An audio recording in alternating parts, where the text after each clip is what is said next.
Hello guys and welcome to another video. I'm Prince and you are welcome to Boy PGH. Today we have Sarkodie and Shatta Wale in the news. Sarkodie has actually shown his deepest support to Shatta Wale. We all know Shatta Wale recently launched his new transport business, that is Shaxi.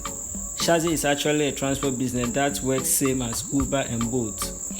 According to Sarkodie, he's entreating his fans to pull up in Shaxi if they don't want to be late for this year's Rapaholic concert.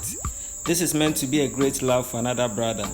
According to Shatta Wale, he established this transport business to actually help Ghanaian youth who are unemployed to also get something doing.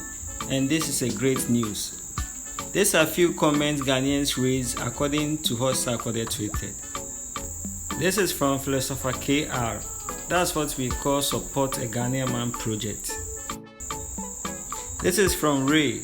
I'm a die-hard Sack fan, but this tweet from my boss just made me love the SM boss. From Cold Hearted, please make sure Shaxi is working 24/7 because Rapaholic, we ain't coming home early.